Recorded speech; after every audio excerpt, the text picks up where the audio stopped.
We'll move on to our next two contributors who are a team. They are Ruben, Comadina, Granson. Am I pronouncing that correctly? Yes, that's fine. Thank you. Thank you, thank you. And Estelle Meima, is that correct? Yes, that's right. Okay, thank you. Ruben is a senior lecturer in English and Spanish, and Estelle Meima is also working in the Language Center. She's a senior lecturer in English and coordinator of language teaching. Both of these colleagues are at the University of Groningen in the Netherlands, a beautiful part of the world. And they will be talking to us about the gamification of English language support, if that is correctly understood. And I was quite astonished that they require their bachelor students to be at CEFR C1 level at the end of their bachelor studies. Wow, I want to know more about this. Okay, so I don't think I should say any more about what you're going to be talking about because we've already started late. So if it's okay with you, we can just start. If you see my little face on the thumbnails, I'll be showing you the time like this. Okay. So keep an eye on me as well. Do our best. I have to be strict about it, unfortunately. And Yes, so when you guys are ready, feel free. Can you hear us? Can you hear? Yes, we can hear you. It's myself and Susanna here, and the rest of the audience are all online. We have Sylvia van der Weerden. Hello, Sylvia. Okay, all yours, guys. Okay, I don't think we can see your sign though, so maybe if you put it in the chat box. We can but see. We'll keep to time. Yeah. Okay. All right. So thank you very much. I think I should start. So thank you very much for just introducing us. In the next next 20 minutes, I'd like to walk you through the whole process that has taken place from the time that the language cultural policy was set up at the University of Groningen until now. And I'll do that by actually giving you some background information, and I will analyze some of the different approaches that different faculties within the University of Groningen have had concerning language. We'll talk about the current situation, but of course, as you may be aware of, that there are always problems, and we'll just talk about that, especially when it comes to the financial issues. And after that, we'll actually deal with the proposal. That's the whole idea behind this presentation. So if we move to the background information of this University of Groningen, truly international university, in that almost 36 out of 49 programs, BA programs are just held using English as a medium of instruction. Some of them just have dual programs in that they are taught both in English and in Dutch, and 25 BA programs are only taught in Dutch. But from the 180 programs, master's degree programs, 100 of them are taught in English, which it actually just gives us an indication of how important this language policy is and the level of English, so that they are able just to study in that language as a medium of instruction. A little bit about the entrance levels. Well, yes, indeed. In order to study, start the bachelor's program in English, Dutch students, they come from pre-university education. That's a six-year program, and if they score 7 out of 10 on the scale from 1 to 10, 10 being the highest, if they score 7, that's approximately a B2 CFR. International students are required to score B2 by means of different international tests, and and that's for the English part.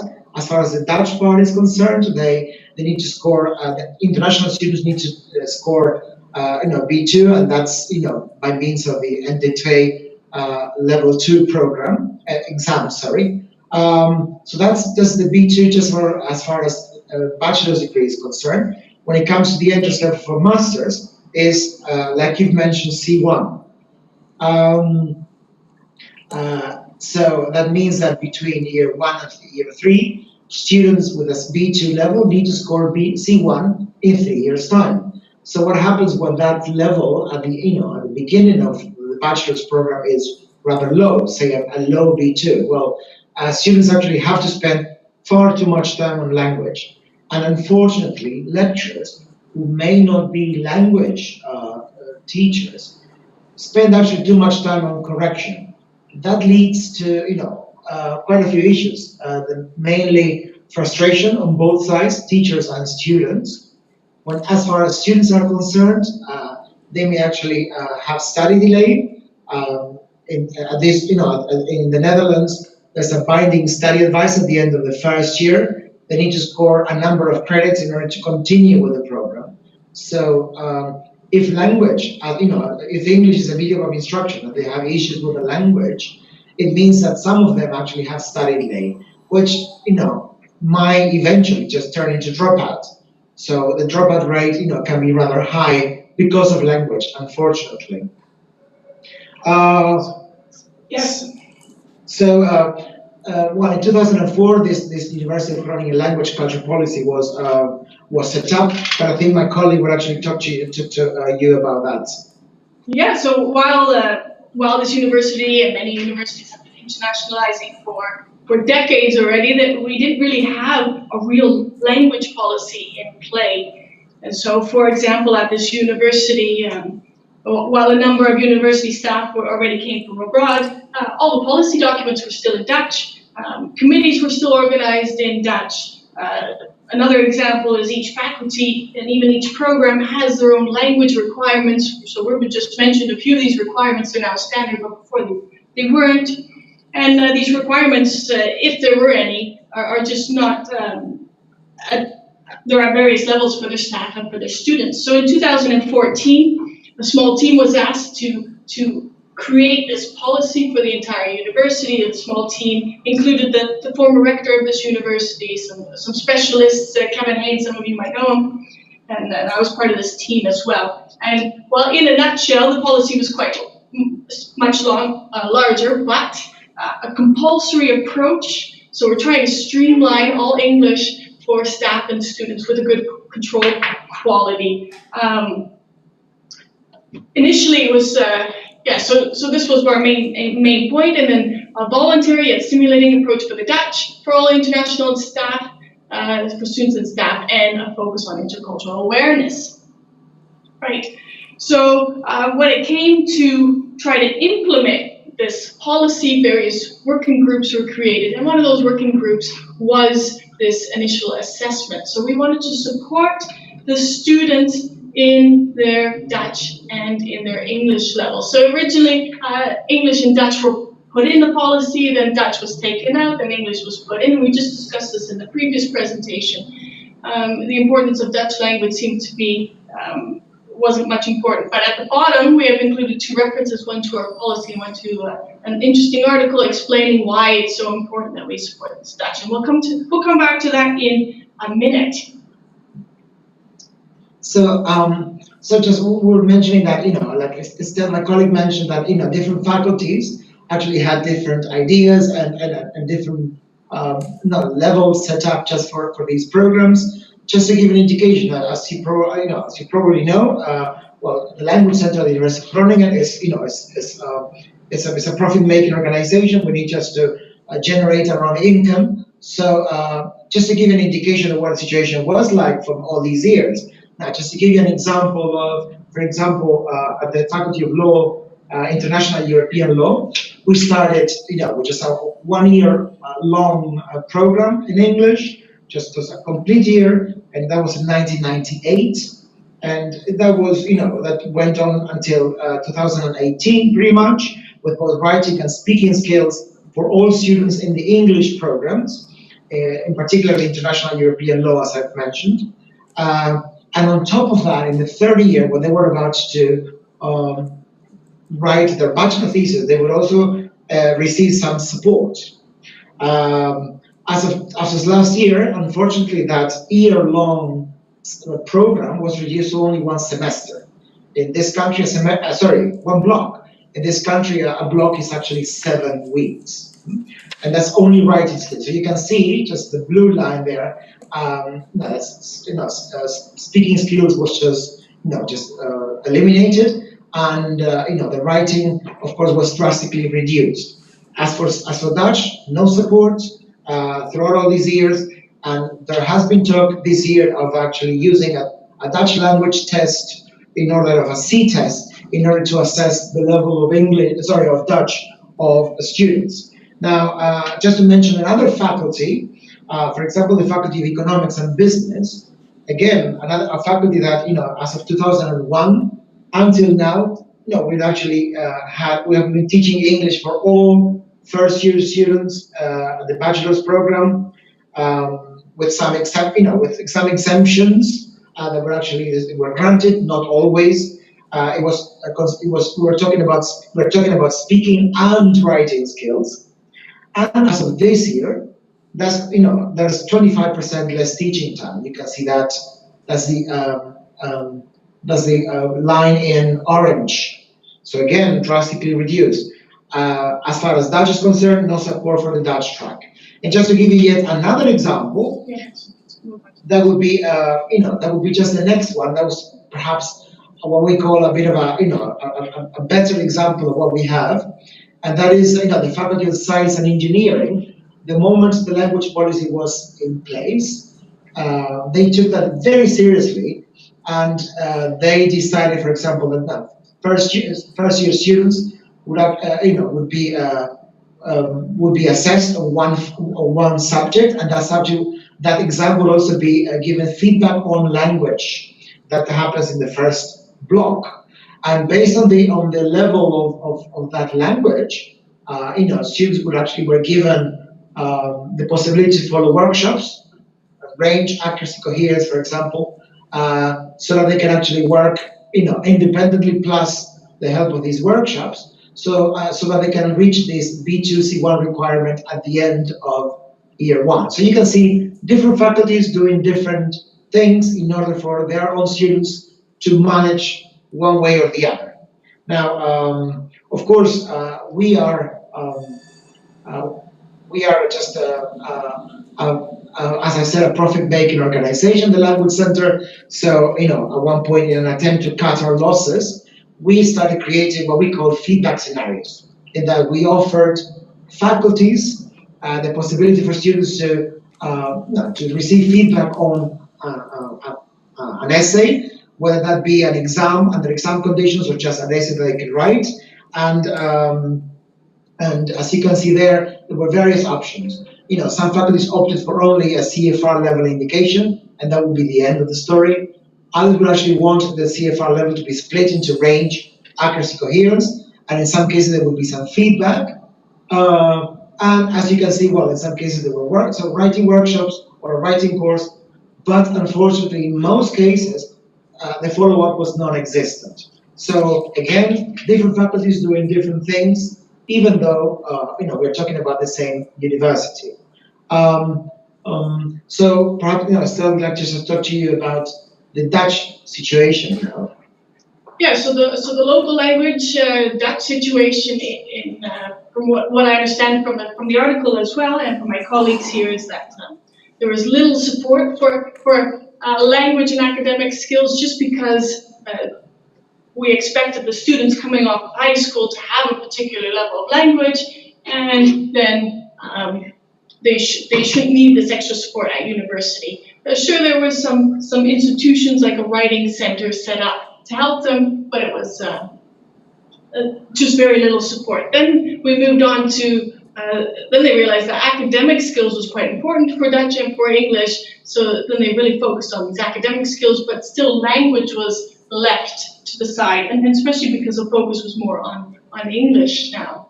But thankfully now we see this trend of increased support for Dutch language. So slowly noticing that Dutch graduates having to work in a Dutch environment don't have these Dutch academic writing skills that they should have. So now they realize that we also need this extra support there.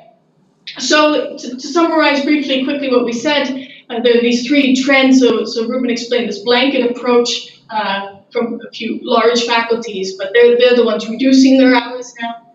There are a few new programs now deciding to increase the assessments, but the follow-up varies to almost none to maybe some courses. And we also see this trend for more Dutch support language courses in various faculties. Right, so this brings us back to the writing assessment proposal that we have. So what we'd like to do is assess all students. So in our case, that might be the 5,000 first-year students in Dutch and in English. And we want this to be financed because finances, that money is an issue. We'd like the board of the university to finance this and finance centrally. And then we'd be looking at purely at their academic writing and language skills, because that seems to be the issue. And then once all these assessments have been completed, then the students and the programs know, okay, which courses or workshops or does it need to be self-study for the students to improve their skills? And this is the responsibility of the programs and students themselves. So our main goal is to create early awareness, who's at this B2 level, who needs to receive this extra support for the staff and the students, and then remove this extra pressure on the teaching staff. I think you can identify too much pressure on the teaching staff for correcting work. So not the language teachers, I mean the ones in the other courses. So in a flow diagram, our proposal looks like this. So on the far left, the light is blue, so we start at year one. All of the students are assessed, and those ones with a B2, C1 or lower, then they are the ones that receive the support. Like I said, either writing courses, writing workshops, or maybe self-study. Then at the beginning of year two, that's at the bottom of the screen, slightly darker shade of blue, a second round of assessments. In that round, if the students have that C1 level, then they don't receive this extra support. But if they're still below the C1 level, then again, in year two, they receive language courses or writing workshops, self-study, right? We're trying to bring the students up to this C1 level so that when in year three, everyone in the bottom right-hand corner there, we see thesis. They need to be able to have the C1 level to write their thesis. And that also brings them to the orange bit, right? For the master's program, the entrance level is also C1. So it's very important for students to reach the C1 and know what level they're at which stage. And that's what that green arrow says at the top. So every assignment, we'd really like the teachers not to correct them, but to give feedback on whether or not they are whether or not the students have sufficient language and writing skills, if it meets the requirements there.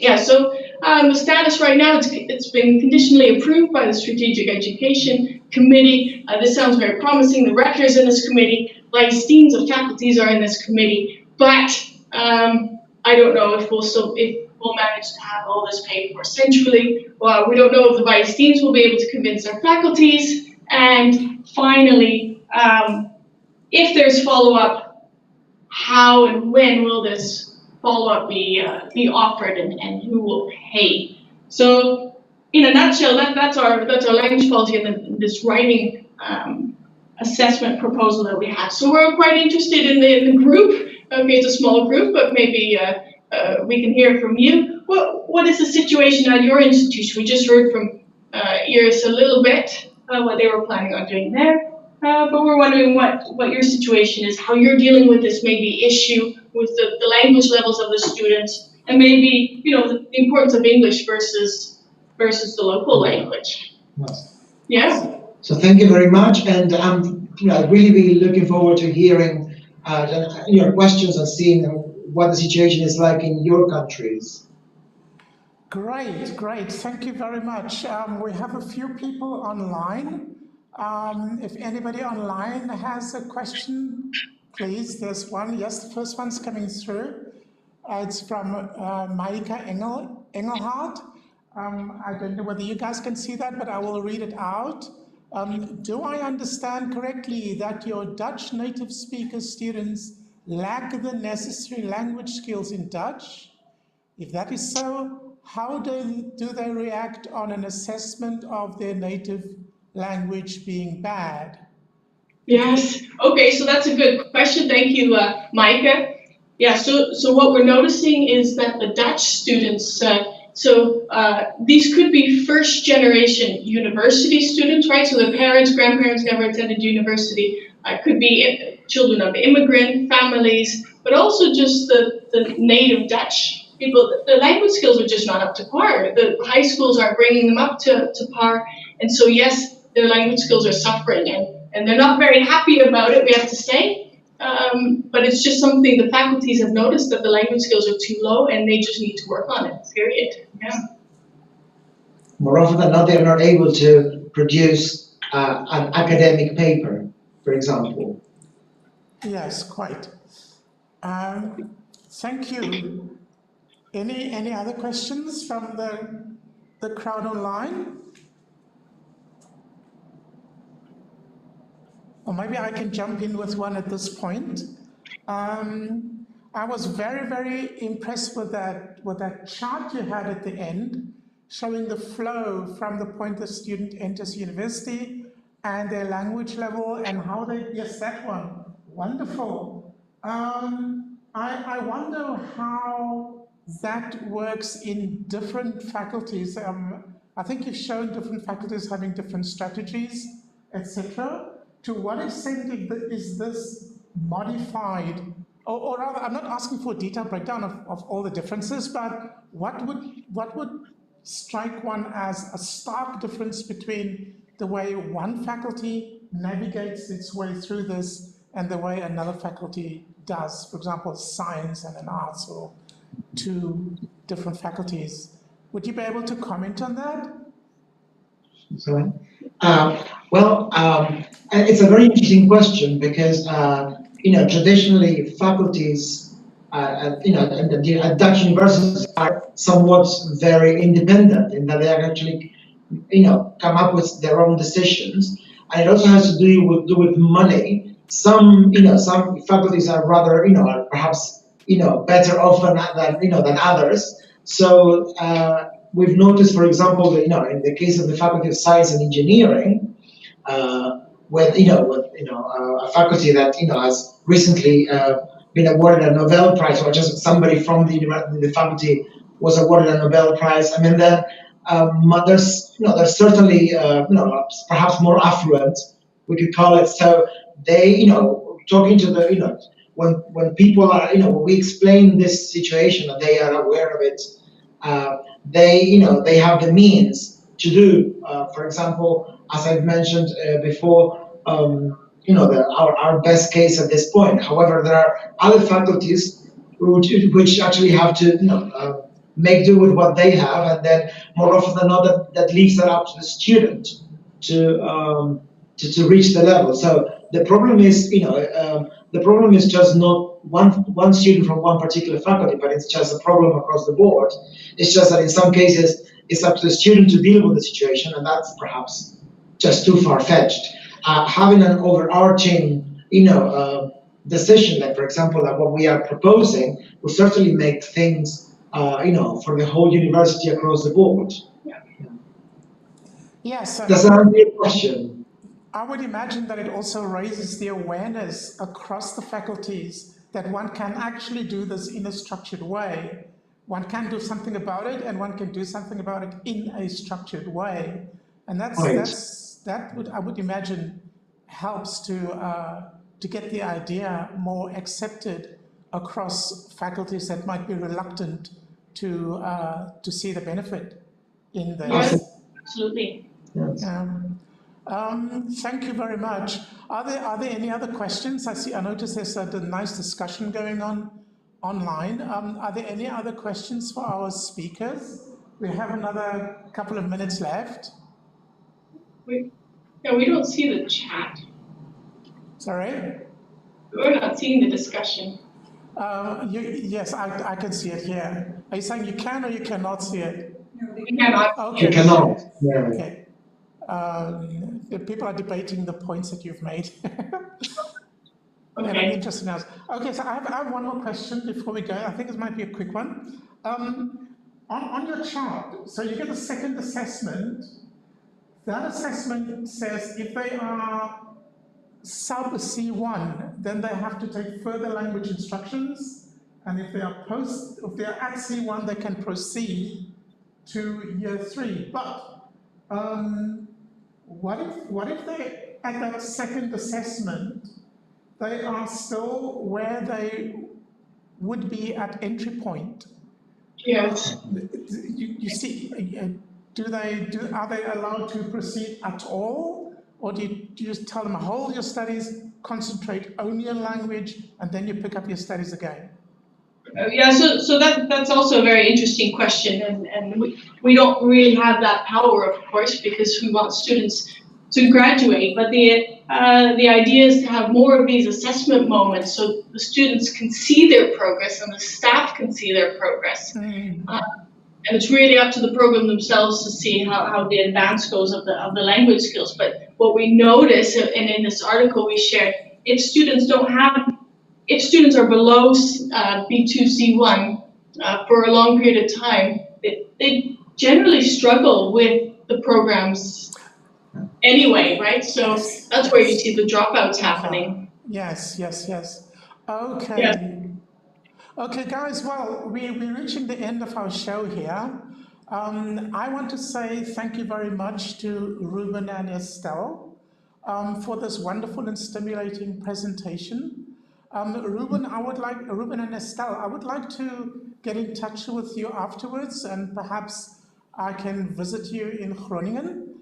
Yes. I'm very much interested in your program, and see whether I can perhaps do an Erasmus to do a teaching exchange or something like that with you, if that's okay. Perhaps we can talk about this later. Yes, we'd be very interested. Okay, wonderful. And the people online, thank you very much for your attendance and for your question, and wow, for this wild discussion. I hope you keep in touch with each other. And we're going to close it down, and thanks very much to Ruben and Estelle. All right, thank you. Thank you very much, and thank you. Bye-bye.